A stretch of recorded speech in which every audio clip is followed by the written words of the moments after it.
കാസർഗോഡ് പാക്കേജിൻ്റെ ഭാഗമായിട്ട് ഉന്നത വിദ്യാഭ്യാസ മേഖലയിൽ വലിയ പരിഗണനയാണ് നൽകിയിട്ടുള്ളത്. ബഹുമാനപ്പെട്ട മുഖ്യമന്ത്രിയുടെ അധ്യക്ഷതയിൽ വിളിച്ചു ചേർത്ത യോഗത്തിലാണ് കാസർഗോഡ് ജില്ലയുടെ താരതമ്യേന പിന്നോക്കമുള്ള അവസ്ഥ പരിഗണിച്ചുകൊണ്ട് വ്യത്യസ്ത മേഖലകളിൽ ജില്ലയെ സഹായിക്കാൻ കഴിയുന്ന വിധത്തിലുള്ള ഒരു പാക്കേജ് തയ്യാറാക്കിയിട്ടുള്ളത്. ഇതിൻ്റെ ഭാഗമായിട്ട് ഉന്നത വിദ്യാഭ്യാസ മേഖലയ്ക്കും ഗണ്യമായ പരിഗണന നൽകിയിട്ടുണ്ട് കാസർഗോഡ് പാക്കേജിൽ. ഭാഷാ പഠന കേന്ദ്രമൊക്കെ ഇപ്പോൾ ലാംഗ്വേജ്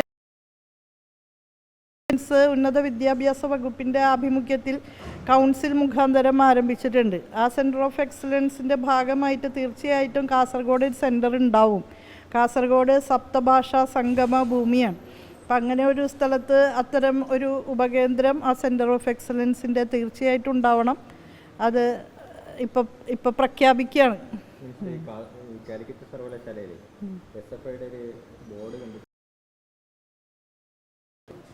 അത്തരം കാര്യങ്ങളെക്കുറിച്ച് ഞാൻ കേട്ടില്ല. കേട്ടാലല്ലേ അതിനെ പറ്റിയൊക്കെ. അത്തരം കാര്യങ്ങളെക്കുറിച്ചൊന്നും ഇപ്പോൾ പ്രതികരിക്കുന്നില്ല. നിങ്ങൾ നല്ല പോസിറ്റീവായ കാര്യങ്ങൾ കൊടുക്കുക. ഈ സ്ഥിരം വിവാദങ്ങളുടെ പിന്നാലെ പായുന്നത് നമ്മുടെ സമൂഹത്തിന് ഒട്ടും അഭിലഷണീയമായിട്ടുള്ള ഒന്നായിട്ട് കരുതുന്നില്ല. അപ്പം അതുകൊണ്ട് വിവാദങ്ങൾ ഉണ്ടാക്കാൻ ശ്രമിക്കല്ലേ. അതൊക്കെ ഞാൻ എൻ്റെ സമ്മേളനത്തിൽ പറയണത്.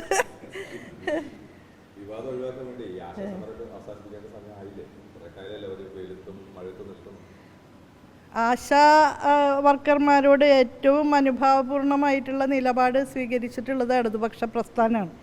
ഞാനൊരു മഹിളാ പ്രസ്ഥാനത്തിൻ്റെ ഭാഗമായിട്ട് പ്രവർത്തിക്കുന്ന ആളാണ്. എല്ലാ കാലത്തും ആശമാരോടൊപ്പം സമരം ചെയ്തിട്ടുള്ള ആളുകളാണ് ഞങ്ങളൊക്കെ തന്നെ. അവർ മുന്നോട്ട് വയ്ക്കുന്ന ന്യായമായ ആവശ്യങ്ങൾ ഏറ്റവും നന്നായി കേൾക്കുകയും ചെയ്തിട്ടുള്ളത് ഇടതുപക്ഷ ഗവൺമെൻറ്റാണ്.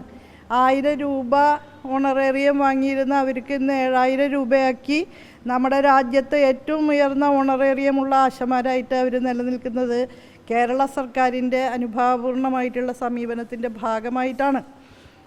കേന്ദ്ര ഗവൺമെൻറ്റിൻ്റെ NRHM ഒക്കെ ആയിട്ട് ആരംഭിച്ച NHM പദ്ധതിയുടെ ഭാഗമായിട്ടാണ് ആശാ പ്രവർത്തകർ വോളണ്ടിയേഴ്സായിട്ട് വരുന്നത്.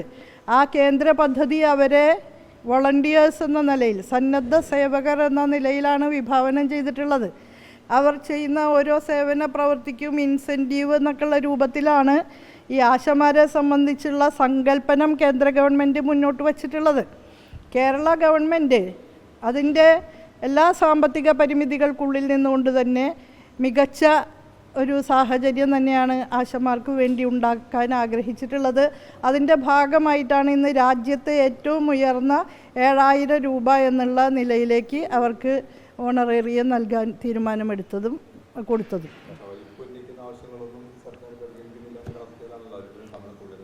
അതെ, അവർ കേന്ദ്രമന്ത്രി അവരുടെ സമരപ്പന്തലിൽ സന്ദർശിച്ചപ്പോൾ മണിമുറ്റത്താവണിപ്പന്തൽ എന്നാണല്ലോ അവർ പാടിയത്.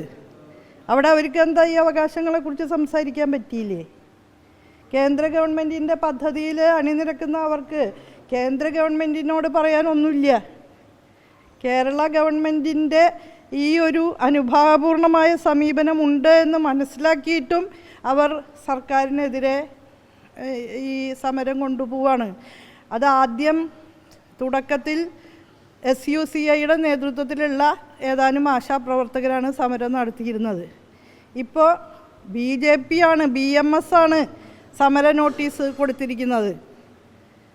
അത് വലിയൊരു വിരോധാഭാസമാണ്.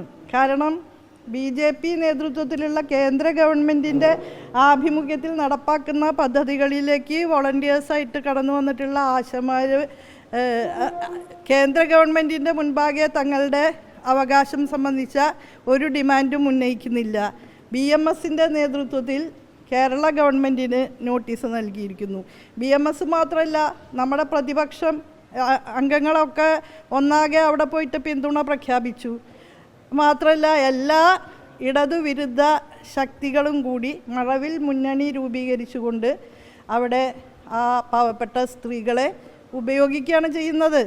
അവർ കൃത്യവും വ്യക്തവുമായിട്ടുള്ള കാര്യങ്ങൾ ഉൾക്കൊണ്ട് മനസ്സിലാക്കി തങ്ങളുടെ റോൾ എന്താണെന്ന് കൃത്യമായി മനസ്സിലാക്കി, ആരാണ് തങ്ങളെ സഹായിക്കുന്നത് എന്ന് കൃത്യമായി മനസ്സിലാക്കി അവരുടെ ആവശ്യങ്ങൾ ഉന്നയിക്കട്ടെ. കേന്ദ്ര ഗവൺമെൻറ്റിനാണ് ഇക്കാര്യത്തിൽ പ്രാഥമികമായ ഉത്തരവാദിത്തം. അപ്പോൾ ഒരു കേന്ദ്രമന്ത്രി അവിടെ ചെല്ലുമ്പോൾ അദ്ദേഹത്തിൻ്റെ കൂടെ പാട്ടുപാടുകയും ഡാൻസ് ചെയ്യുമെന്നല്ല അവർ ചെയ്യേണ്ടത്.